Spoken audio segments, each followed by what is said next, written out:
Hello sages, welcome to science sages YouTube channel.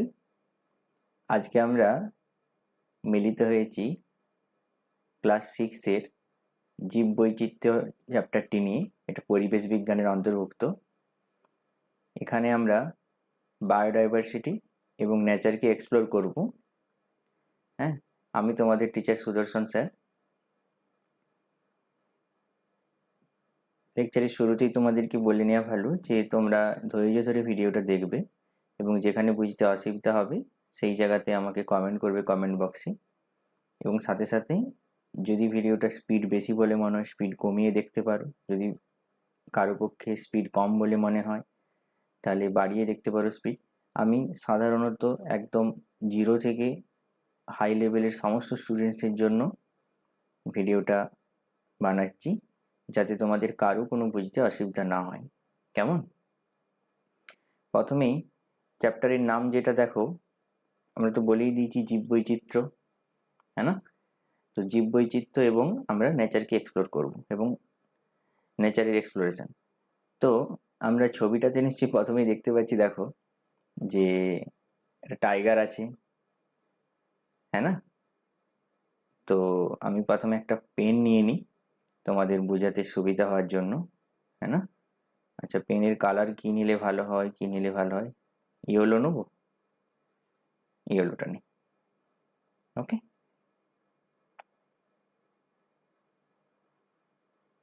তো erase করে দিই। দেখো প্রথমে যেটা দেখতে পাচ্ছি, আমাদের যে সমস্ত ছবিগুলো আছে, একটা আছে টাইগার, একটা ম্যাঙ্গো গাছ, একটা এলিফ্যান্ট, আমাদের সেই গল্পের হাতি, ঠিক আছে, আর এটা একটা স্টারফিশ। তো এই সমস্ত দেখে মনে হচ্ছে যে আমরা এটা পড়তে চলেছি যে বিভিন্ন প্রাণী থাকবে এবং উদ্ভিদও থাকবে, তাদেরকে নিয়ে কিছু আলোচনা করতে যাবো। এবং ব্যাকগ্রাউন্ডে দেখো পরিবেশ সম্পর্কিত একটা এখানে গাছের ব্যাকগ্রাউন্ডও দেওয়া আছে, হ্যাঁ কি না? তো আমরা তাহলে অধ্যায়টা স্টার্ট করি ধীরে ধীরে। দেখো অধ্যায় স্টার্টের প্রথমেই যেটা সম্বন্ধে একটু ভূমিকাটা দরকার আর কি, সেটা হচ্ছে এই যে অ্যাকচুয়ালি আমরা কি পড়তে চলেছি এবং কি হবে। দেখো আমরা যদি উদাহরণ নিই না, যে এটা মনে করো তোমার বাড়ি, হ্যাঁ না? তোমার বাড়ি, তো এই বাড়ির আশেপাশে যদি এটা গ্রাম্য পরিবেশ হয় সেখানের একরকম পরিবেশ দেখতে পাবে, এবং কারো যদি শহরে বাড়ি হয় সেই যদি শহরের কি কি বড় বড় পরিবেশ দেখতে পাবে সেখানে, মানে সেখানে একরকমের পরিবেশ দেখতে পাবে। কীরকম? সেখানে জন্তু জানোয়ার অত বেশি থাকবে না, থাকলেও পার্কে থাকবে। আমাদের এখানে গ্রামগঞ্জে ঘুরে বেড়ায় রাস্তার ধারেতে, হ্যাঁ না? হয়তো এখানে দেখতে পেলে বেশি কাক দেখতে পাবে, বা এখানে গরু ছাড়া অবস্থায় থাকতে পারে, এগুলো দেখতে পাবে। আর আমাদের এখানেতে এগুলো সব গৃহপালিত হিসেবে বাঁধা অবস্থায় থাকবে। তাহলে প্রত্যেক জায়গার আলাদা একটা বৈচিত্র্য থাকবে, এবং সেই বৈচিত্র্য যদি জীবেদের নিয়ে হয়, জীব কোন কোন জীব হতে পারে? জীব মানে আমরা তো প্রথম থেকেই জানি যে অ্যাকচুয়ালি জীব বলতে আমরা কাদেরকে বুঝি? উদ্ভিদ এবং প্রাণীকে বুঝি। উদ্ভিদ এবং প্রাণীকে বুঝি। তাহলে উদ্ভিদ এবং প্রাণীদেরকে নিয়ে আমাদের এই বৈচিত্র্য দেখা দেবে, হ্যাঁ কি না? একদম। তো তাহলে উদ্ভিদ এবং প্রাণীর বৈচিত্র্য নিয়েই যে আলোচনা, তাকে বলে জীব বৈচিত্র্য। এবং ঠিক আছে, তাহলে শুধু প্রাণী উদ্ভিদ কেন, অন্যান্য যে সমস্ত প্রাণীর উপস্থিতি থাকবে, মনে করো যাদের এখনো আমাদের অস্তিত্ব খুঁজে পাওয়া যায়নি, হয়তো আছে, বিজ্ঞানীরা ঠিকমতো ভাবে এখনো তাদের বৈশিষ্ট্যের ব্যাখ্যা বা বিভিন্ন রকমের পর্যালোচনা করেননি, তাদেরও কিন্তু এদের মধ্যে পড়ছে, যেগুলো আমাদের নজরের বাইরে আছে। তাহলে আমরা অধ্যায়ের ভিতরে মোটামুটি ঢোকার আগে বুঝে নিয়েছি যে কি করতে চলেছি, যে এটা শুধু আমাদের গ্রাম্য এবং শহর এলাকার জন্য না। কি করব না, গ্রাম্য এলাকার একরকম বৈশিষ্ট্য পাবো এবং শহরের এলাকার একরকম বৈশিষ্ট্য পাবো, বন জঙ্গলের একরকম বৈশিষ্ট্য পাবো, হ্যাঁ না? আবার ধরো জলাশয় যেখানে আছে তার একরকম বৈশিষ্ট্য পাবো, নিশ্চয়ই জলে গিয়ে হাতি খুঁজলে পাবো না, হ্যাঁ না? সেরকমই আবার মনে করো পাখি গাছে থাকবে, আকাশে থাকবে, পাখিকে জলে পাবো না। হ্যাঁ, পানকুটি জলে থাকে, মাঝে মাঝে তাদের প্রয়োজন পড়ে জলে আসার, সেগুলো ঠিক আছে, হ্যাঁ কি না? তো আমাদের এইসব জিনিসগুলো নিয়েই আমাদের জীব বৈচিত্র্য। ওকে, তাহলে দেখো কি কি বলা আছে। যদি আমি পেনের কালার চেঞ্জ করি তাহলে বুঝতে পারবে আবারও। ধরো আমি ব্ল্যাক নিলাম, দেখো কি লেখা আছে, বিভিন্ন উদ্ভিদ এবং প্রাণী এবং অন্যান্য জীবিত প্রাণীদের নির্দেশ করছি। ওকে, তাহলে এটা গেল জীব বৈচিত্র্য। তাহলে আমি আবার ইঙ্কটা চেঞ্জ করে নিই। ওকে, এবং নেক্সট পেজেতে যাই। দেখো এবারে এই জন্য বিভিন্ন জায়গায় বিভিন্ন রকম সব ছবি দেখতে পাবে, ঠিক আছে। এটা একটা ছবি, এটা একটা। তো তাহলে জীব বৈচিত্র্যে কি দেখতে পাবো। এবারে যদি প্রশ্ন ওঠে না, এবারে যদি ধরো ধরো ধরো আমি কালারটা আবার বদলে নিই, ভালো হবে ভালো হবে, ব্লু নিয়ে নিই। ধরো যদি প্রশ্ন উঠে যে জীব বৈচিত্র্য দেখা যায় কেন এত, না অনেকগুলো তার কারণ হতে পারে। তার রকমের আমরা বিভিন্ন রকম কারণের মধ্যে 3টে কারণকে লিপিবদ্ধ করেছি। যে প্রজাতিগত জীব বৈচিত্র্য মানে কি, মনে করো আমি আমাদের এখানে যদি এক রকমের বিড়াল দেখতে পাই, আমরা দেখি না বিড়ালের বিভিন্ন ভাগ আছে, কালো বিড়াল, সাদা বিড়াল, এরকমের বৈশিষ্ট্য। আবার দেখবে বিভিন্ন কুকুরের প্রজাতি আছে না, অ্যালসেসিয়ান, বুলডগ, হ্যাঁ না। তাহলে বিভিন্ন উদ্ভিদ, এরকম উদ্ভিদেরও থাকবে। দেখবে বিভিন্ন ম্যাঙ্গো যদি থাকে, ম্যাঙ্গোর মধ্যে কি কি থাকে, আলফানসো আছে, হ্যাঁ না, আলফানসো আছে, আর কি আছে, মুর্শিদাবাদে আর বিভিন্ন রকম আমের প্রজাতি আছে, হ্যাঁ না। তো এগুলো সব বিভিন্ন এক একটা বৈশিষ্ট্যের মধ্যে পড়ছে, হ্যাঁ না। তাহলে এটা গেল প্রজাতিগত বৈচিত্র্যের মধ্যে একটা। এরপরে দেখো বাস্তুতান্ত্রিক বৈচিত্র্য মানে আমরা কোথায় বসবাস করছি। জলের একরকম বৈশিষ্ট্য পাওয়া যাবে জলজ প্রাণীদের, আবার স্থলজ প্রাণীদের একরকম বৈশিষ্ট্য পাওয়া যাবে, হ্যাঁ না। তো এইগুলো আমাদের বাস্তুতান্ত্রিক বৈচিত্র্যের মধ্যে পড়ছে। এবারে ধরো আরেকটা বৈচিত্র্য থাকতে পারে জেনেটিক বৈচিত্র্য। মনে করো আমাদেরই যদি মানুষের ক্ষেত্রে দেখে থাকো, কোনো মানুষের যদি বৈশিষ্ট্য লক্ষ্য করো না, দেখবে কেউ জীবকে কিন্তু রোল করতে পারে ভালো করে, তাদেরকে রোলার জীব বলা হয়। রোলার জীব যুক্ত মানুষ বলা হয়, মানে জীব আর কি, রোলার জীবযুক্ত আমাদের প্রাণী মানুষ আছে এরকম। আবার দেখবে কাদেরও কানের লতিগুলো খুব বড় হয়, কাদেরও কানের লতি জোড়ানো হয়, কাদের কানের লতি ছোট হয়। লতি মানে কোন অংশটা, এটা যদি কান হয় এই নিচের দিকের অংশটা। ওকে, আমি একটা মাথা আঁকি, ঠিক আছে। এই অংশটা দেখবে কারো বড়, কারো ছোট, কারো জড়ানো, এরকম করে থাকবে, ঠিক আছে। এপাশে একটা এঁকে দিই, হ্যাঁ। ওকে, তো এটা হচ্ছে আমাদের। তাহলে আবার যদি দেখে থাকো আমাদের এমনি সাধারণভাবে দেখে থাকবে কাদেরও বংশের টাক আছে, হ্যাঁ না, এটা একটা বৈশিষ্ট্য। আবার কাদেরও বংশে কোনো টাক পড়েই না, হ্যাঁ না। আবার দেখবে কোনো মানুষের 6টা আঙুল, 1 2 3 4 5 6, এরকম একটা ছোট্ট করে দেখবে এরকম হাতের দিকে একটা আঙুল থাকে, বুড়ো আঙুলের দিকে, হ্যাঁ কি না। তাহলে 6টা আঙুল, 5টা আঙুল যুক্ত আমরা সবাই প্রায়। তাহলে এত সব বৈশিষ্ট্যকে যদি আমরা খেয়াল করে দেখতে চাই, তাহলে এইটা গেল জেনেটিক জীব বৈচিত্র্য, জিনগত পার্থক্য। জিন কি এখন জানতে পারবে না। জিন মনে রাখো আমাদের যা সমস্ত বৈশিষ্ট্য চরিত্র আমরা যা সমস্ত দেখাই না সকলের কাছে, সেগুলো সব জিন নির্ধারণ করছে, এটুকুন এরকম। কেমন, জিন অ্যাকচুয়ালি গঠনগত এবং কার্যগত একক জীবের বলা চলে। মানে অ্যাকচুয়ালি সমস্ত যে বৈশিষ্ট্য বহন করে চলছি না আমরা, যেমন মনে করো আমাদের মা বাবার বৈশিষ্ট্য বহন করে আমরা প্রত্যেকে চলছি।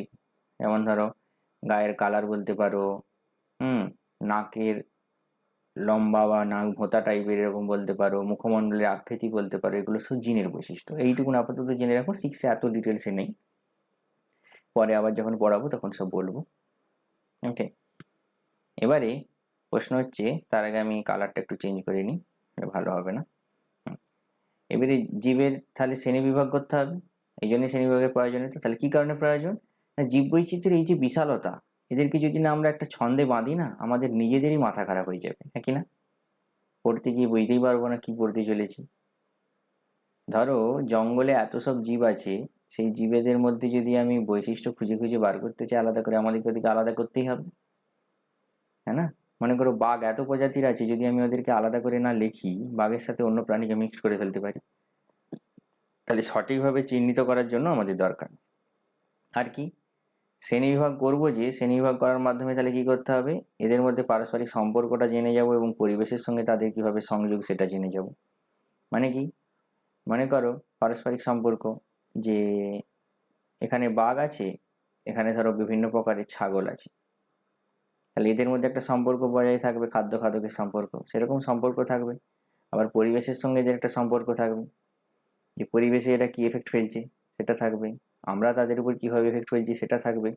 সব কিছু মিলেই কিন্তু শ্রেণীবিভাগের প্রয়োজন আছে। তাহলে এটা গেল একটা পয়েন্ট। তাহলে শ্রেণীবিভাগ কত রকমের করব আমরা? অ্যাকচুয়ালি শ্রেণীবিভাগ তো করবো বলেছি,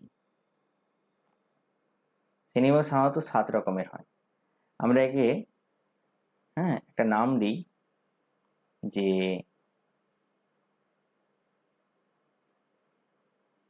মনে রাখার উপায় হিসেবে দেখো আমি লিখছি, কালিদাস,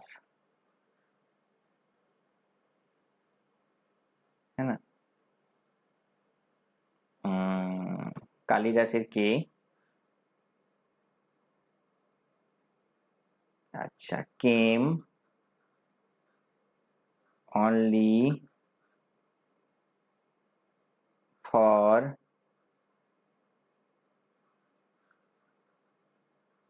জিনিয়াস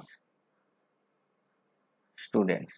ওকে, অনলির ও, ফরের এফ, জিনিয়াসের জি, স্টুডেন্টসের এস। এই ডিটা এখন আমি উজ্জ্ব রাখছি, কেটা একটা নিচ্ছি, ডিটা একটা নিচ্ছি, সি একটা নিচ্ছি, ও একটা নিচ্ছি, এফ একটা নিচ্ছি, জি একটা নিচ্ছি, এস একটা নিচ্ছি। কটা পার্ট হচ্ছে দেখো তো, 1 2 3 4 5 6 7। এখানে 7টা অংশ আছে, 7টা শ্রেণীবিভাগ আছে। এবার এক একটা পড়ছি। কে ফর কিংডম, রাজ্য, এখানে জগৎ লেখা আছে না, এ রাজ্যও বলে। ডিটা এখন আমি বাদ দিচ্ছি, ডিটা এখানে পি এর জন্য, ডিটাকে বলছে ফাইলাম বা পর্ব, ফাইলাম। সিটা শ্রেণী, ক্লাস। অনলি অর্ডার, বর্গ।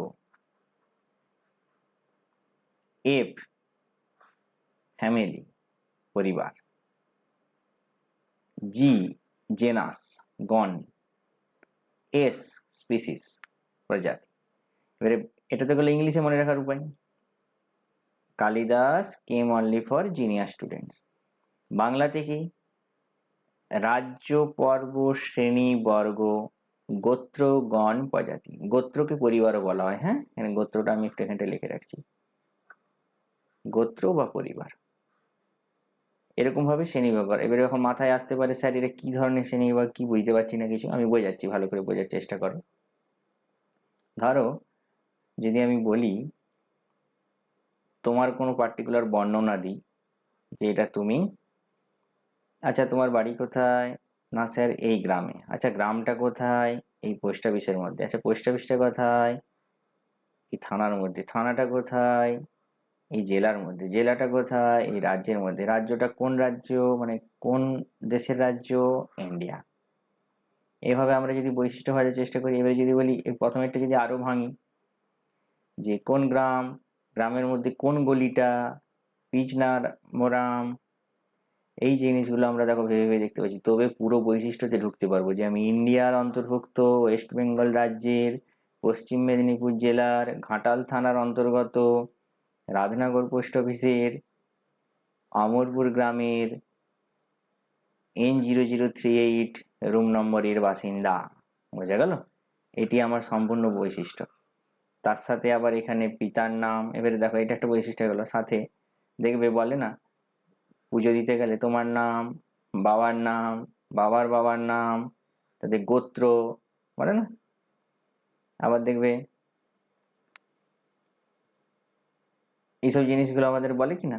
তাহলে এই ধরনের বৈশিষ্ট্য, মানে একটা পার্টিকুলার ব্যক্তিকে যেরকম এখানে প্রকাশ করার জন্য এত কিছু আমাদের ডিটেলস জানা হচ্ছে, সেরকমই একটা পার্টিকুলার প্রাণীকে বা একটা পার্টিকুলার উদ্ভিদ যাই বলো না কেন, তার সমস্ত ডিটেলস তুলে ধরা হবে যেই শ্রেণী বিভাগের মাধ্যমে, সেটা হচ্ছে এই 7টা শ্রেণীতে ভাগ করা হবে।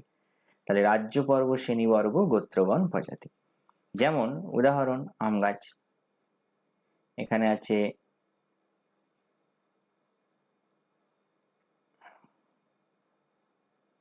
বাঘ। যেমন আম গাছ না, এখানে নাম লেখা আছে ইংলিশে ম্যাঙ্গিফেরা ইন্ডিকা। প্রাণীর একটা নাম লেখা আছে দেখো, প্যান্থেরা ট্রাইগিস। কোন প্রাণী? বাঘের। আমি এগুলো বলছি যে কি করে এই নামগুলো এসছে। যেমন আমি বাঘটাকে নিয়ে বলতে পারি, বাঘটা যদি দেখি, যে চলো পরের পৃষ্ঠে গিয়ে দেখি। আচ্ছা, তার আগে একটা জেনে নিই যে শ্রেণীবিভাগ তাহলে কি সব ভিত্তিতে আমরা করেছি শ্রেণীবিভাগ।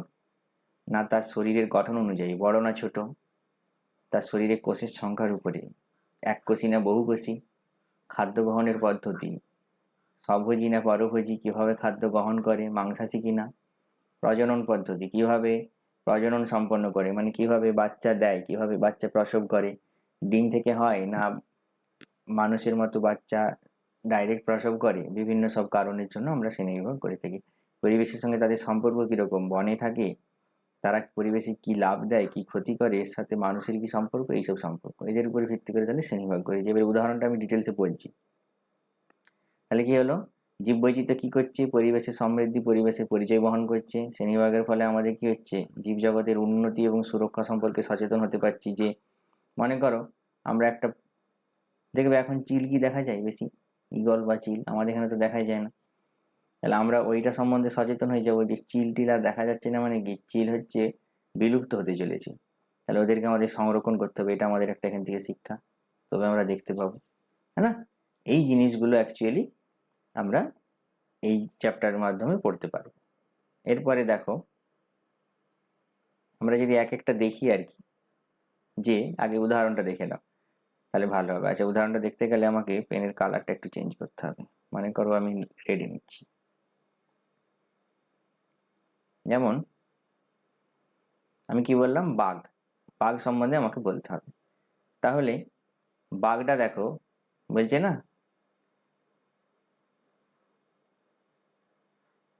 টাইগ্রিস, এখানে লেখা আছে, এখানে লেখা আছে প্যান্থেরা, আর এখানে প্যান্থেরাটা লেখা আছে। এই প্রথমেরটাকে বলে গণ, দ্বিতীয়টাকে বলে প্রজাতি। তাহলে টাইগ্রিস প্রজাতির প্যান্থেরা গণভুক্ত ফিলাইডি বা ফিলাডিয়া যাই বলো না কেন, বা ফেলিডিয়ে যাই বলো না কেন উচ্চারণ, হ্যাঁ, এই পরিবারভুক্ত কার্নিভোরা বর্গের ম্যামেলিয়া শ্রেণীর করডাটা পর্বভুক্ত অ্যানিমিলিয়া জগৎভুক্ত বা রাজ্যভুক্ত প্রাণী হচ্ছে বাঘ।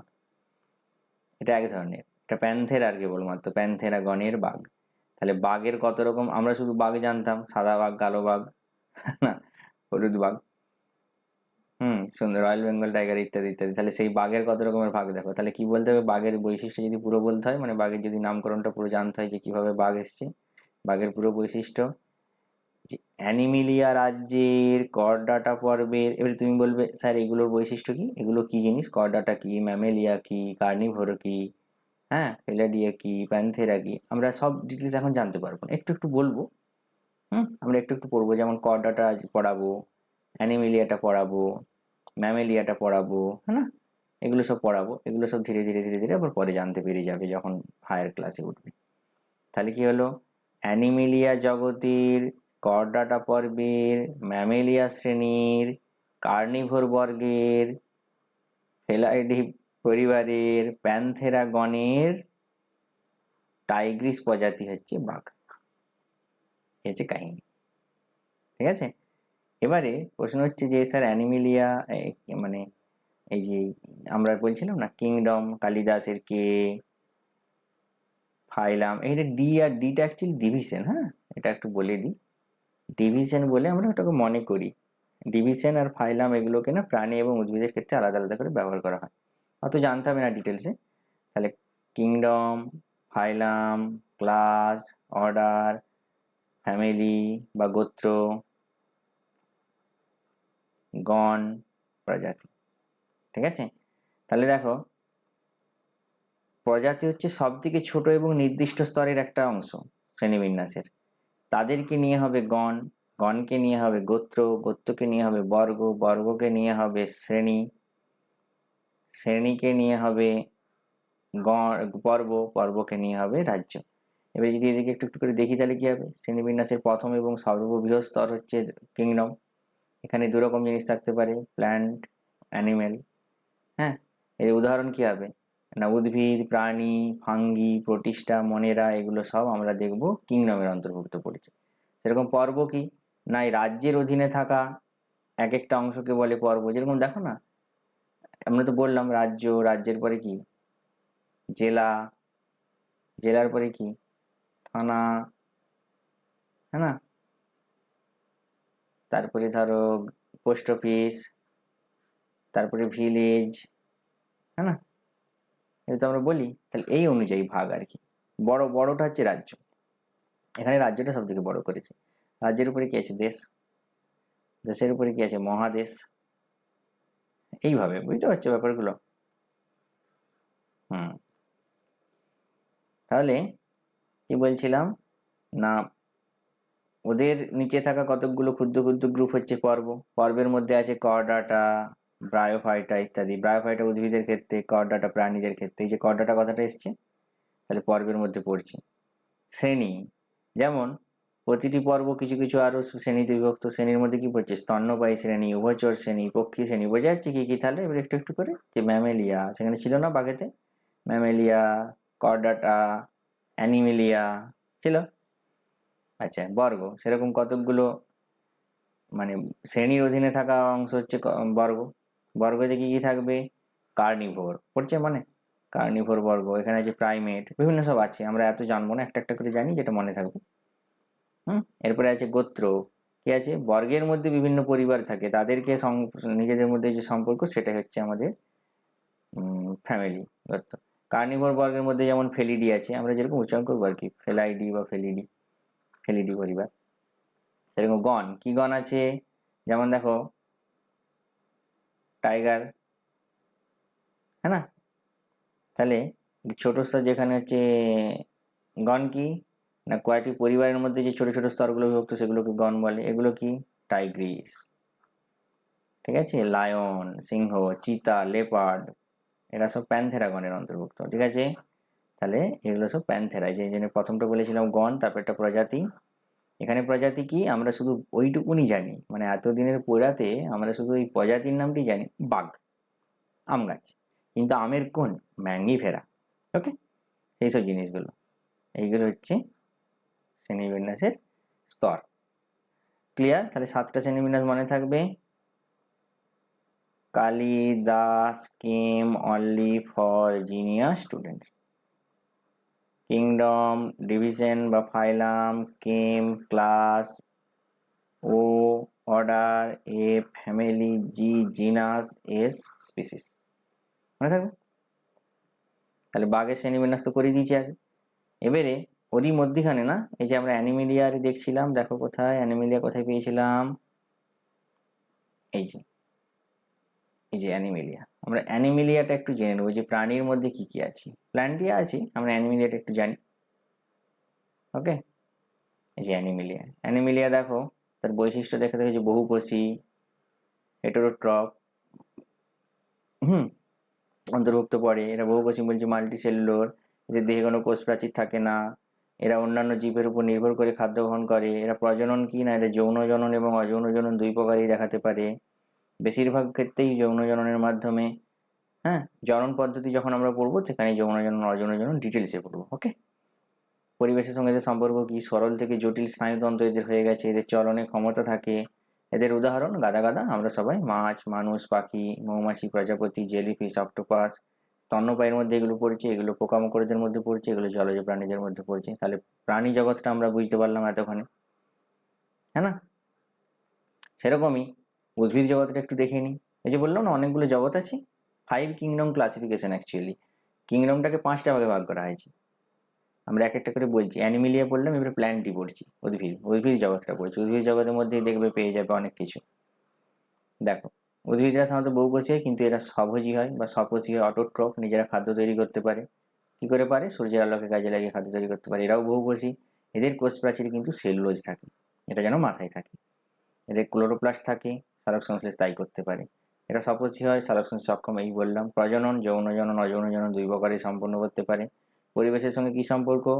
না, এরা স্থির থাকে, ফলে মাটি থেকে খাদ্য এবং জল শোষণ করে নিতে পারে। এরকম উদাহরণ কি হবে? যে কোনো গাছ, ফুল গাছ, বৃক্ষ, শৈবাল, হ্যাঁ, ম্যাঙ্গো, বট, স্পাইরোগাইরা, ফার্ন, এগুলো সব হচ্ছে উদ্ভিদ জগতের উদাহরণ।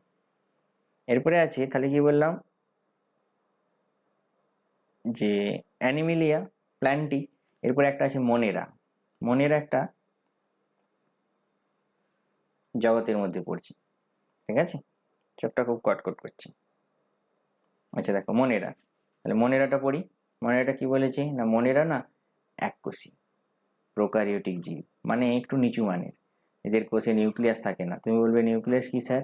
আমরা পরে সব ধীরে ধীরে পড়বো, আমি ডিটেলসে অতি ডিটেলসে দেখিয়েছি, ঠিক আছে? তোমাদের ক্লাস 6-এ এত সব নেই, জাস্ট আমি বর্ণনা দিতে দিতে মানে ছুঁয়ে দিলেও ঠিক পড়িয়ে বসাবে না, আর বেশি না বললেও ভালো লাগবে না, এরকম একটা ব্যাপার। তো যতটা জানো তার থেকে বেশি আমি জানিয়ে রাখছি, তোমাদের প্রয়োজন মতো এবারে প্রশ্ন চিন্তা করার সময় বুঝে নেবে কোনটা পড়তে হবে কোনটা পড়তে হবে না, সেই অনুযায়ী নিজেদেরকে তৈরি করবে, ঠিক আছে?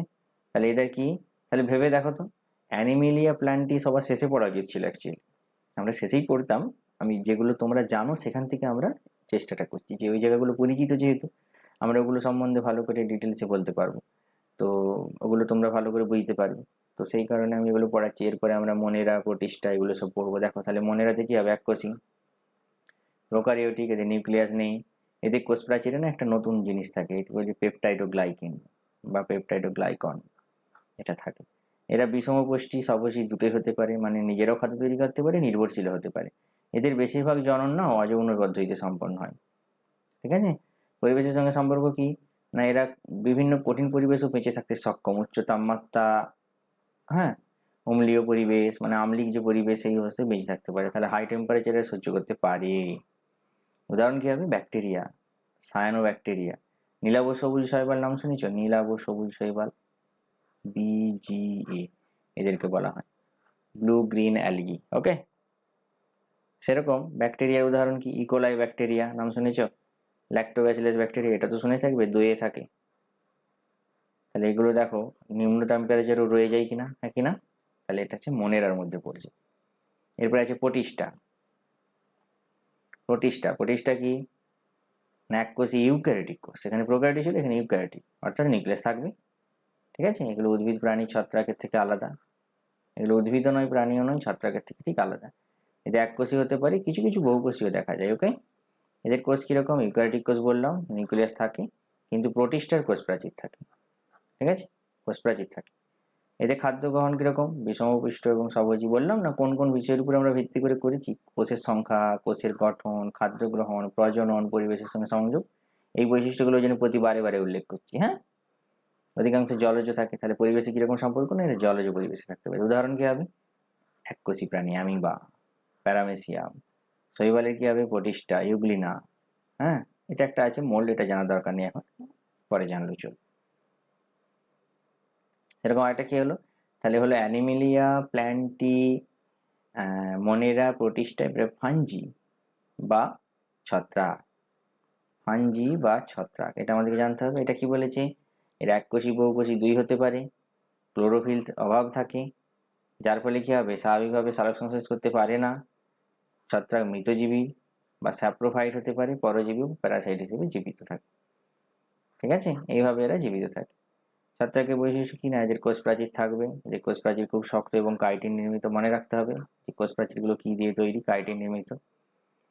এরা স্যাপ্রোফাইটিক প্রকৃতির হয়, মানে পরভোজী প্রকৃতি, পরজীবী প্রকৃতির হয়, অন্যের উপর নির্ভর করে বেঁচে থাকে, জীবিকা নির্বাহ করে নিজেদের। মৃতজীব হিসেবে কি করে? না মৃতদেহের উপরে এরা বসবাস করে, হ্যাঁ, দিয়ে সেখান থেকে খাদ্য তৈরি করে। হ্যাঁ, এটা কোনো জীবের উপর নির্ভরশীল হয়ে খাদ্য গ্রহণ করে, তাই এদেরকে পরজীবী বলে। ওকে, শারীরিক গঠন কীরকম? না এদের হাইফা থাকে। হাইফা মানে কি? সুতো সদৃশ কিছু কিছু গঠন দেহে দেখা যায়, হাইফা বলে ওদেরকে। আর এদের দেহে না জালিকা থাকে, মাইসেলিয়াম থাকে, মাইসেলিয়াম, যা গাছের শিকড়ের মতো প্রায় কাজ করে। আর প্রজনন কি? যৌন অযৌন উভয় পদ্ধতিতেই করতে পারে। অযৌন যৌন সাধারণত স্পোরের মাধ্যমে হয়। স্পোর একটা পার্ট, হ্যাঁ, ফার্ন গাছের স্পোর একটা থাকে, সেটা আমরা পরে পড়লে বইতে পেরে যাব। ওকে। তো পাচন প্রক্রিয়ার মাধ্যমে এরা ভূমিকা পালন করে, কারণ যৌন জিনিসকে পচিয়ে দিতে পারে, পুষ্টি উপাদান মাটিতে ফেরত দিতে পারে, এটা এদের বৈশিষ্ট্য। মানে মাটিতে কোনো জিনিস মৌল হিসেবে ফেরত দিতে পারে এরা। এটা ক্ষতিকারক হতে পারে, যেমন রিং ওয়ার্ম। পেনিসিলিন আবার উপকারও হতে পারে, কিছু ছত্রাক উপকার হয়, হ্যাঁ না? তাহলে ফাঞ্জি বা ছত্রাক।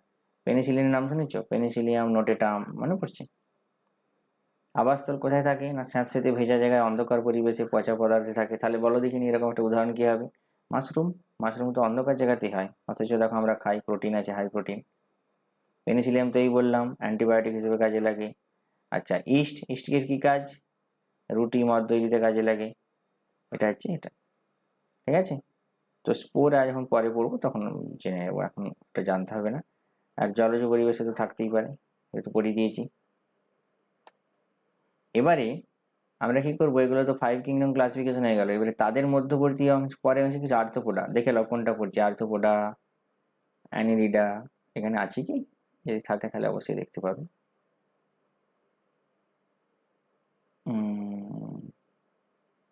আচ্ছা, ওটা দেয়া নেই তো। ম্যামেলিয়া, অ্যাম্ফিবিয়া, ভিস, এরই পরপর আমরা শ্রেণীতে গিয়ে পড়বো সব, হ্যাঁ, সেখানে আছে। তো চলো আমরা একটা একটা করে দেখি। দেখো, আর্থ্রোপোড। আর্থ্রোপোড একটা প্রাণী, এদের পর্বের মধ্যে পড়ছে। আর্থ্রোপোডা পর্বের প্রাণীদের কি শরীর না বহু খণ্ডে বিভক্ত। একটা উদাহরণ দিই, কাঁকড়া, মৌমাছি, মাকড়সা, আরশোলা, এরা সব এই আর্থ্রোপোডার মধ্যে পড়ছে। এদিকে বলে সন্ধিপদী, মানে যাদের পা এবং দেহ খণ্ডে বিভক্ত, সন্ধিপদী প্রাণী।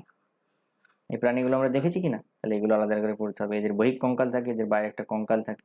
এদের মাথা, বক্ষ, উদর থাকে। পা জোড়ায় জোড়ায় উপস্থিত।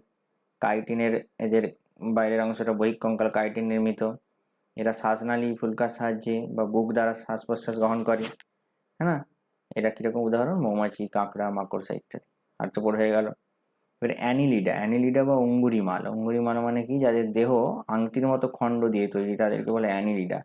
দেখো, দেহে সিগমেন্ট থাকে এবং এদের অভ্যন্তরীণ অঙ্গ থাকে ছোট ছোট। কিরকম কিরকম থাকে? যদি কেঁচো দেখে থাকো দেখবে কেঁচো এরকম এরকম এরকম এরকম এরকম এরকম এরকম থাকেনি পাশাপাশি, খাঁজ খাঁজ খাঁজ খাঁজ। খুব ভালো করে দেখবে, দেখবে পাশাপাশি পাশাপাশি এরকম এরকম এরকম একটা খাঁজের মতো অংশ দেখা যায়, এবং দেহটাকে দেখবে মুড়িতে মুড়িতে মুড়িতে মুড়িতে যাতায়াত করে, ঠিক। এটা হচ্ছে অঙ্গুরিমাল। জোঁক। জোঁকের দেখেছো? জোঁকেরও দেহেতে এরকম খাঁজের ভাব আছে, কিন্তু খুব কম বোঝা যায়, কেঁচোটা খুব ভালো বোঝা যায়। জোঁক আঁকলে কিরকম হবে? জোঁক যা আমি এঁকেছি, এই জোঁককে লোককে দেখাওনি, ঠিক আছে, আর কাউকে বলনি অন্তত। সুন্দর হয়ে গেছে, জোঁক হয়ে গেছে না কি হয়ে গেছে বুঝতে পারিনি, বাদ দাও। এদের দেহ না সিলোম থাকে। সিলোম বলে একটা অংশ, যেটা জেনে রাখো, পরে জানবো যে কি। এদের দেহের অভ্যন্তরে পরিপূর্ণ অঙ্গ, এদের দেহের অভ্যন্তর পুরো পরিপূর্ণ। এরা যৌনজন পদ্ধতিতে প্রজনন সম্পন্ন করে। শ্বাসক্রিয়া কি? ত্বকের মাধ্যমে করে, উদাহরণ তো বলেই দিলাম। এরপরে আছে নিমাটোডা। নিমাটোডা বা গোলকৃমি। দেখবে আমাদের বডিতে গোল গোল কৃমি হয়, এদিকে বলে গোলকৃমি, ঠিক আছে? এরা বহুকোষী হয়। এদের বহুকোষী, এককোষী নয়। এদের দেহ না নন সিগমেন্টেড, মানে অত খাঁজ থাকে না, ঠিক আছে? অত সিগমেন্ট থাকে না, ছোট ছোট ছোট ছোট টুকরোর অংশ মতো থাকে না। বৃত্তাকার আকারে হয়। এরা পরজীবী হয়, মানুষের দেহে বসবাস করে দেখেছি যেগুলো হয়। কোথায় দেওয়া করে? পূর্ণ পরিপাকতন্ত্রে থাকে। এদের পরিপাকতন্ত্র পূর্ণ টাইপের। এরা না, এদের উদাহরণ কি হবে? হুক ওয়ার্ম, রাউন্ড ওয়ার্ম মানে কৃমি, গোল কৃমি, এগুলো সব এদের মধ্যে পড়ছে। এরপরে একটা পড়বো না, প্লাটি হেলমিনথিস। এদিকে বলে চ্যাপ্টা কৃমি। চ্যাপ্টা কৃমি অ্যাকচুয়ালি। এদের তাহলে চ্যাপ্টা বডি, নলাকার দেহ হবে। এরা যৌন অযৌন দুধের পদ্ধতিতে প্রজনন করতে পারে। এটা অসম্পূর্ণ পরিপাকতন্ত্র, এটা একটা মজার বৈশিষ্ট্য। সেখানে ছিল সম্পূর্ণ, এখানে অসম্পূর্ণ। এটা কি? চ্যাপ্টা কৃমি, লিভার ফ্লুক, এগুলো সব এদের উদাহরণ। ওকে। দেখবে চ্যাপ্টা কৃমির উদাহরণ যদি দেখতে হয়, আমি বলছি, কখনো কুকুরকে যদি রাস্তায় দেখে থাকো, হ্যাঁ, কুকুরের পায়ু দাঁত দিয়ে না একটা ফিতার মতো দেখবে মাঝে মাঝে ঝুলে, সাদা কালারের। এবং সেটা যতক্ষণ না কুকুরের পিছন থেকে বেরোচ্ছে, ততক্ষণ সে দেখবে ওইটাকে ঘষার চেষ্টা করে ধুলোতে, হ্যাঁ, মুখ দিয়ে টানার চেষ্টা করে, কামড়িয়ে দিয়ে ফেলার চেষ্টা করে, এবং ওটা সুরসুরি করে আর কি। সেই কারণবশত ওটাকে ওরা ফেলার চেষ্টা করে। ওইগুলো দেখবে চ্যাপ্টা টাইপের হয় এবং খুব লম্বা লম্বা হয়। একটা ফিতা কৃমি কয়েক মিটার পর্যন্ত হতে পারে, এত লম্বা হতে পারে। আমাদের বডিতে হতে পারে। হুম, এই হচ্ছে কাহিনী।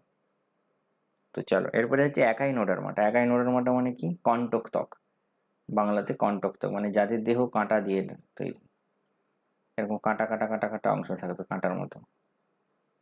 এই যে একটা উদাহরণ বলবো, তারা মাছ। তারা মাছটা সেই প্রথমে ছবিতে ছিল না? তারা মাছ, এদের দেহ না খুব ক্যালসিয়াম কার্বনেট দিয়ে তৈরি। ক্যালসিয়াম কার্বনেট একটা যৌগ, মানে একটু শক্ত টাইপের। শ্বাস এবং চলনে সাহায্য করতে পারে, জল প্রবাহের ব্যবস্থা থাকে। এদের দেহ না 5টা খণ্ডে বিভক্ত সাধারণত। হ্যাঁ, এদের সামুদ্রিক জীব, এটা সামুদ্রিক হয়ে থাকে, একাই নোডারমাটা বর্গের মধ্যে পড়ে। ঠিক আছে, এরপরে বলছিলাম না যে ভার্টিব্রাটাটা কি জিনিস? ভার্টিব্রাটা কশেরুকা, মানে কি? যাদের মেরুদণ্ড থাকে। হ্যাঁ, মেরুদণ্ডকে কশেরুকা বলে। মেরুদণ্ড কাদের থাকে? মানুষের থাকে, কুকুরের থাকে, বিড়ালের থাকে, সাপের থাকে, পাখির থাকে। থাকে, তাহলে এদের মধ্যে কঙ্কালও থাকবে। তাহলে অভ্যন্তরীণ অংশে কঙ্কাল, বাইরের অংশে কি হবে? মেরুদণ্ড, মানে অংশের মেরুদণ্ড। এদের কি কেন্দ্রীয় স্নায়ুতন্ত্র থাকে এবং মস্তিষ্ক থাকে এবং স্নায়ুতন্ত্রীতে বিভক্ত, ঠিক না? তাহলে এদের মস্তিষ্ক এবং সুষুম্নাকাণ্ড, এই দুটো অংশ থাকে অ্যাকচুয়ালি স্নায়ুতন্ত্র। এরা বৃহৎ শারীরিক গঠনযুক্ত হয়, সুষম পরিপাকতন্ত্র থাকে। আমাদের বডিতে পরিপাকতন্ত্র সুষম হয়, মানে পরিপাকতন্ত্রে যা যা থাকা উচিত সবই আছে। এটা ভার্টিব্রাটার মধ্যে পড়ে। এরপরে মৎস্য শ্রেণী, পিসেস বা মৎস্য শ্রেণী। মৎস্য শ্রেণী মানে কি? জলে বাস করবে। এদের শ্বাসকার্য কি দিয়ে থাকবে? ফুলকা বা গিলসের মাধ্যমে চলবে, জলে বাস করবে। মাছ তো জলেই থাকে না? দেহে আঁশ থাকবে, ফুলকার মাধ্যমে শ্বাস নেবে, পাখনার সাহায্যে চলবে, রুই, কাতলা, হাঙর ইত্যাদি উদাহরণ। সেরকম অ্যাম্ফিবিয়া মানে কি? উভচর, যারা ডাঙায় এবং স্থলে দুটোতেই চড়তে পারে, মানে জল এবং স্থল দুটোতেই চড়তে পারে। এরকম উদাহরণ কি? ব্যাং, স্যালামান্ডার, এগুলো দেখবে সব চলতে পারে। এরা স্যাঁতসেঁতে ভেজা জায়গাতে থাকে, পা এবং পাখনার মাধ্যমে যাতায়াত করে। এদের স্থলে ফুসফুসের সাহায্যে শ্বাস নেয়, জলে ফুলকার সাহায্যে শ্বাস নেয়। মজার ব্যাপার, হ্যাঁ না? ব্যাস, তাহলে উভচর হয়ে গেল। রেপটাইল বা রেপটিলিয়া বা সরীসৃপ কি? সরীসৃপ বুকে ভাত দিয়ে যারা চলে এবং যাদের দেহ না শুষ্ক আঁশ দিয়ে ঢাকা থাকে। শুষ্ক, ভেজা নয়, মনে থাকবে। স্থলে সাধারণত থাকে, তবে জলেও থাকতে পারে, অসুবিধা নেই। বিপদে পড়লে জলে যেতেই পারে। সাপ, এই যে বন্যা হয়েছিল, হ্যাঁ না, সাপগুলো জলে চলে গিয়েছিল। কোন সাপগুলো? যেগুলো মনে করো জাত সাপ, যেগুলো আর কি মানে বিষধর, সেগুলো দেখবে জলে সাধারণত থাকে না, স্থলেই থাকে। এবারে জলে বন্যাতে ডুবে গেলে কি করবে? ওদের খুব অসুবিধা হবে। কচ্ছপ জলে থাকে কিন্তু স্থলেও থাকে। টিকটিকি স্থলে থাকে। আবার বুকের উপরে ভর দিয়ে চলে, যে ফুসফুসের সাথে শ্বাসকর্য নেয়। এরা ডিম পাড়তে পারে, শুষ্ক এবং আঁশ থাকে চামড়াতে। ওকে, তাহলে এরা সরীসৃপ। তবে টিকটিকি জলে থাকে এমন কথাটা কিন্তু নয়, মানে সবসময় যে জলে থাকবে তার উপরে ভিত্তি করে হবে এমন কথা কিন্তু নয়। কি হবে না, এদের এই যে শুষ্ক দেহ, আঁশ দিয়ে ঢাকা, এরকম গঠন হতে পারে, ডিম পাড়তে পারে, ফুসফুসের শ্বাসকর্য নেবে, হ্যাঁ না, এগুলো বৈশিষ্ট্য হতে হবে। অ্যাভিস বা পক্ষী, পাখি লিখেছি। অ্যাভিস বা পক্ষী, পক্ষী শ্রেণী মানে কি? যারা উড়তে সক্ষম, যাদের দেহ পালক দ্বারা আচ্ছাদিত। তাহলে দেহ পালক দ্বারা আচ্ছাদিত, পাখনার সাহায্যে উঠতে সাহায্য করে। পা এবং পাখনা দুটোই লাগে এদের, মানে ডানা আর কি অ্যাকচুয়ালি এখানে। ফুসফুসের সাহায্যে এরা শ্বাস প্রক্রিয়া চালায়। কাক, কবুতর, ময়ূর, এগুলো এদের উদাহরণ, হ্যাঁ কি না? সেরকম ম্যামেলিয়া বা স্তন্যপায়ী। ম্যামেলিয়াটা কি? না, এটা তো বলার কিছুই নেই। আমরা সাধারণত স্তন্যপায়ী প্রাণীভুক্ত, স্তন্যপায়ী শ্রেণীর প্রাণী, হ্যাঁ কি না? আমরা কি করি না, আমাদের দেহ লোমে ঢাকা থাকবে, কর্ণছত্র থাকবে। এই কথাটা এখানে লেখা হয়নি, লিখে নিতে পারো। কর্ণছত্র থাকবে, মানে কানের পাতা থাকবে। চক্ষু পল্লব থাকবে, চোখে পাতা থাকবে, মানে চোখে ইয়ে থাকবে, মানে চুল থাকবে, এটা বোঝাতে চাইছি। এই যে লোম বা চুল দিয়ে ঢাকা দেহে সন্তান প্রসব করতে পারে, মায়ের দুধ খেয়ে বড় হয়, মানুষ, হাতি, বাঘ উদাহরণ। ঠিক আছে, এবারে আছে উদ্ভিদের মধ্যে কিছু আছে, যেগুলো প্রাণী, এগুলো সব জানি। হার্ব আছে। হার্ব মানে কি? তৃণ, মানে একদম ছোট ছোট নরম টাইপের নমনীয় কাণ্ডযুক্ত যে সমস্ত গাছ, যেমন ধান, গম, সরষা, ধনে, হ্যাঁ না? এদের নরম এবং সবুজ কাণ্ড, সাধারণত 1 বা 2 বছর এরা বাঁচে, বেশি বাঁচে না। এটাকে বলে তৃণ বা হার্ব। এরপরে বলবো ঝোপ, ঝোপ বা শ্রাব। হ্যাঁ, শ্রাব, ঝোপঝাড়গুলো কিরকম হয় বলো তো?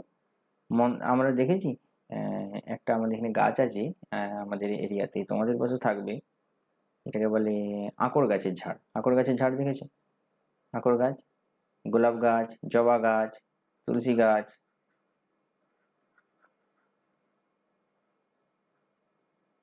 আঁকড় গাছ, এগুলো সব দেখবে কয়েক বছর বাঁচে, অনেকটা বছরই বাঁচে, বেশি। টগর গাছ, ছোট হয়, শক্ত হয়, কাস্টল টাইপের হয়। কিন্তু গাছের মধ্যে খুব বড় হয় না, নাকি না? এদেরকে বলে সার বা ঝোপঝাড়। ওকে, এরপরে দেখো বৃক্ষ। বৃক্ষ বা ট্রিস। বৃক্ষ নিশ্চয়ই কোনো ব্যাখ্যা দিতে হবে না, বড় সড়ো হয়, কাস্টল টাইপের প্রকৃতি হয়, খুব শক্তিশালী হয়, মাটি ধরে রাখতে পারে, লম্বা এবং শক্ত টাইপের স্টেম বা ট্রাঙ্ক বলে থাকে অংশ, এটা বহু বছর বাঁচতে পারে, যেমন আম, জাম, নারকেল, এগুলো সব হবে। সেরকমই একটা কথা আছে টেরিডোফাইটা, পিটা উজ্জ্ব থাকবে, উচ্চারণ করতে হবে টেরিডোফাইটা, তাহলে এই পিটা ভুলে যাও, টেরিডোফাইটা। ওকে, টেরিডোফাইটা কি না, টেরিডোফাইটার একটা উদ্ভিদের পর্ব যেখানে সত্যিকারের শিকড় বা কাণ্ড বা পাতা বলে থাকে, কিন্তু বীজ কিছুই থাকে না। তাহলে টেরিডোফাইটার বীজ থাকবে না, কিন্তু শিকড়, কাণ্ড, পাতা দুটোই থাকবে, তিনটেই থাকবে। তাহলে শিকড়, কাণ্ড, পাতা উপস্থিত, স্পোরের মাধ্যমে প্রজনন করে ফার্ন গাছ, তাহলে ফার্ন হচ্ছে টেরিডোফাইটার মধ্যে পড়ছে। আমি এখানে ফার্নের উদাহরণটা দিয়ে ফেলেছিলাম, ফার্নের উদাহরণটা এখানেই ঠিক, হ্যাঁ, সেটা ভাবার দরকার নেই। ওকে, তাহলে ফার্ন গাছ যখন পড়বো আমরা স্পোরের মাধ্যমে, ফার্নে স্পোর আছে, এটা এর মধ্যে একটা উদাহরণ, সেটা তারও উদাহরণ, কোনো সমস্যা নেই, এখানে মনে রাখলেও চলবে। ওকে, তাহলে স্পোরের মাধ্যমে এরা প্রজনন সম্পন্ন করে। সেরকম এখানে আছে জিমনোস্পার্ম। আমরা ব্রায়োফাইটাটা পড়ি না, টেরিডোফাইটাটা জেনে নিয়েছি জাস্ট। আচ্ছা, জিমনোস্পার্ম। জিমনোস্পার্ম মানে কি, যাদের ফলের মধ্যে বীজ আবৃত থাকে না, মানে অনাবৃত থাকে, মানে খোলা থাকে। পাইন গাছ দেখেছো? পাইন গাছে তোমরা দেখবে না, পাইন গাছের ফুল দেখবে, ফল দেখবে, ঠিক আছে, এদের বীজ অনাবৃত থাকে, ফলের মধ্যে আবৃত থাকে না। সত্যিকারের শিকড়, কাণ্ড, পাতা সবই থাকে, অনাবৃত বীজ। বীজ আবৃত নয়, বীজ হচ্ছে নেকেড, ঠিক আছে, ন্যাংটো বীজ নেকেড মানে তো ন্যাংটো, ঠিক আছে, যে অনাবৃত থাকে। সেরকম তার উল্টোটা কি হবে, অ্যাঞ্জিওস্পার্ম, মানে কি, যাদের বীজ গুপ্ত থাকে, গুপ্ত, ফলের মধ্যে আবৃত অবস্থায় থাকে। সবচেয়ে উন্নত এবং বৈচিত্র্যময় উদ্ভিদের মধ্যে এরা পড়ে, যেমন আম, গম ইত্যাদি। ফুল থাকে, তাই প্রজননে সক্ষম, ঠিক আছে, আবৃত বীজ থাকে, এটা হচ্ছে অ্যাঞ্জিওস্পার্ম, মানে থাকবে। সেরকমই আছে একবীজপত্রী, দ্বিবীজপত্রী। একবীজপত্রী, এর এর ইংরেজি পড়তে হবে না তোমাদেরকে, উচ্চারণ করে একবারে দাঁত কপাটি ভেঙে ফেলবে, ঠিক আছে। তো একবীজপত্রী মানে কি, একটি মাত্র কটিলেডন থাকে, ঠিক আছে, মানে কি একটি মাত্র বীজ থাকে, কটিলেডনের সংখ্যা একটি, বীজপত্র একটি থাকে। শিকড় ফাইব্রাস প্রকৃতির বা আঁশযুক্ত, এদের শিকড় দেখবে আঁশযুক্ত, মানে কি এরকম এরকম এরকম এরকম এরকম এরকম এরকম অংশ থাকে। সমান্তরাল শিরাবিন্যাস পাতা থাকে, পাতা কিরকম সমান্তরাল, মানে ধান গাছের যদি পাতা দেখো, দেখবে এরকম এরকম এরকম স্টাইলের পাতাগুলো হয়, কখন এরকম এরকম এরকম এরকম হয়, হয়নি, কিন্তু এরকম এরকম হয়নি, এরকম স্টাইলে হয়। এই জন্য এদিকে সমান্তরাল শিরাবিন্যাসযুক্ত পাতা। সমান্তরাল শিরাবিন্যাস আমরা একটু পরেই পড়বো, সমান্তরাল বিষম শিরাবিন্যাস পড়বো। ধান এবং গম, ভুট্টা, এগুলো একবীজপত্রী। সেরকম দ্বিবীজপত্রী কি, দুটি কটিলেডন থাকে বীজে, বীজপত্র থাকে দুই, ট্যাপ রুট টাইপের হয়, মূল শিকড় টাইপের হয়, ঠিক আছে। কিরকম হয়, মানে এরকম থাকে, আবার এরকম করে বেরিয়ে যায়, ঠিক আছে, এরকম করে বেরিয়ে যায়, এটা থাকে। তাহলে এদের জালিকা শিরাবিন্যাস থাকে। জালিকা মানে কি, মনে করো আসুদ গাছের পাতা দেখবে, আসুদ গাছের পাতা দেখবে এরকম এরকম এরকম এরকম এরকম এরকম থাকে, আবার এরকম এরকম এরকম এরকম এরকম এরকম থাকে কিনা, এটা হচ্ছে জালিকাকার শিরাবিন্যাস। আম, মটর, গোলাপ এসবে থাকে। অশ্বত্থ গাছ বা আসুদ গাছের পাতা দ্বিবীজপত্রীর মধ্যে পড়ছে। এবারে ব্রায়োফাইটা, এই টেরিডোফাইটা পড়ে নিচ্ছি। থ্যালোফাইটা, থ্যালোফাইট মানে কি, শিকড়, কাণ্ড, পাতা থাকে না, এদের শরীর থ্যালাস নামে পরিচিত। তাহলে কি, এরা নিম্নতম, মানে কোথায় থাকবে, জলে থাকবে, শৈবাল, সাধারণত জলে বাস, মানে বুঝতে পারছো তো।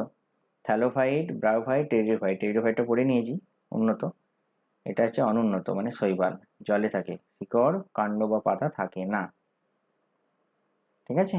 ব্রায়োফাইটটা আমি বোধহয় এক্ষেত্রে নোট ডাউন করিনি, ব্রায়োফাইটটা করিয়ে দেবো তোমাদেরকে অন্যদিন, বা আজকে বলে দিচ্ছি, থাক বলবো না, নোটে যেহেতু নেই। গুপ্তবীজি, গুপ্তবীজি মানে কি, গুপ্তবীজী উদ্ভিদগুলিতে বীজ উৎপাদন হয় না এবং প্রজনন স্পোরের মাধ্যমে ঘটে। ঠিক আছে,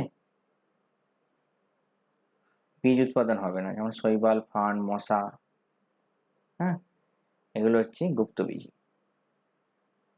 এদের বীজ, এই উদাহরণটা এখানে না আনা দরকার ছিল, যে আমাদের উদ্ভিদ পড়ছি যখন এখানে গুপ্তবীজীতে পড়বো, শৈবাল বা ফার্ন, এদের বীজ উৎপাদন হয় না, স্পোরের মাধ্যমে। স্পোর একটা পার্টিকুলার অঙ্গ যার মাধ্যমে এরা প্রজনন করতে পারে। ওকে, প্রকাশবীজী বা ব্যক্তবীজী, ব্যক্ত করে যাতে বীজগুলো উৎপাদন হয় এবং ফুল এবং বীজ দুটোই থাকে, মানে ফলের মধ্যে আবৃত অনাবৃত দুটোই হতে পারে।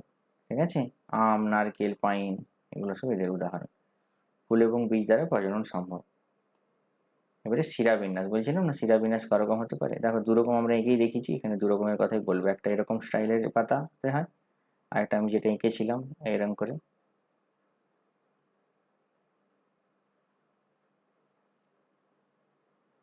এই স্টাইলে, তাহলে কি হবে, দুরকমের হবে। পাতা শিরাবিন্যাস, শিরাগুলোর সজ্জাকে বোঝায়। সমান্তরাল শিরাবিন্যাস ধান, গম। জালিকাকার শিরাবিন্যাস আম, পিপল, পিপল মানে অশ্বত্থ গাছ। তাহলে জীবের বৈচিত্র্য আমরা তো পেয়ে গেলাম। এবার জীব বৈচিত্র্যকে যদি আমাকে দেখতে কোথাও ইচ্ছে যায়, কোথাও তো যেতে হবে, সেরকম দুটো জায়গার নাম হচ্ছে, একটা ইনসিটু সংরক্ষণ, একটা এক্সিটু সংরক্ষণ। জায়গা বললে দিয়ে ভুল হয়ে যাবে, মানে যেভাবে সংরক্ষণ করে রাখি সেই রকম সংরক্ষণের যে স্থান দুটো, তাদেরকে আমরা দুটো নাম দিয়েছি, ইনসিটু সংরক্ষণ, এক্সিটু সংরক্ষণ। হ্যাঁ, এদের জীবজগতের রক্ষার, জীববৈচিত্র্য রক্ষার জন্য আমাদের এই স্টেপ নেওয়া হয়েছে, এবং সেগুলো কি কি আমরা একটু জেনে নিই।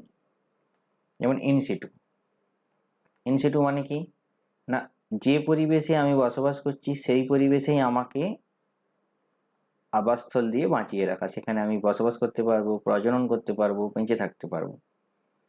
অর্থাৎ নিজেদের পরিবেশে যখন সংরক্ষণ করা সম্ভব হয়ে যাবে, এবং সেখানে মনে করে একটা বেড়া দিয়ে ঘিরে দেওয়া হলো, তাহলে আমি সেখানেই থাকছি, বনের মধ্যে, কোনো চাপ নেই, হ্যাঁ না? তাহলে এদের কি প্রাকৃতিক বাসস্থানেই থাকছে, জীববৈচিত্র্য সংরক্ষণ হচ্ছে, পরিবেশের রক্ষা হচ্ছে, হ্যাঁ, শিকার, খাদ্য চক্র এসব ওখানেই সম্পন্ন হচ্ছে। এতে উদাহরণ কি হবে, জাতীয় উদ্যান, ন্যাশনাল পার্ক, হ্যাঁ, বায়োস্ফিয়ার রিজার্ভ, বায়োস্ফিয়ার রিজার্ভ, জীবমণ্ডল সংরক্ষণ অঞ্চল, ওয়াইল্ড লাইফ স্যাংচুয়ারি, অভয়ারণ্য। যেমন সুন্দরবন, এটা একটা ব্যাঘ্র প্রকল্পের জন্য বিখ্যাত। কাজিরাঙ্গা ন্যাশনাল পার্ক গন্ডার সংরক্ষণের জন্য বিখ্যাত। এগুলো সব পার্টিকুলার ওই জায়গাতেই হচ্ছে, এবং তাই এদেরকে বলে ইনসিটু। তাহলে এক্সিটুটা কি হবে, বহিরাগত সংরক্ষণ, মানে বাইরে থেকে এনে একটা জায়গায় আমি রাখার চেষ্টা করলাম, সেরকম সংরক্ষণ কি হবে। প্রথম উদাহরণ হবে যে জু, বোটানিক্যাল গার্ডেন, সিড ব্যাংক, মানে যেখানে বোটানিক্যাল গার্ডেন তো বললাম, জু বললাম, জিন ব্যাংক আছে, একটা আছে আলিপুর জু, নাম শুনেছ?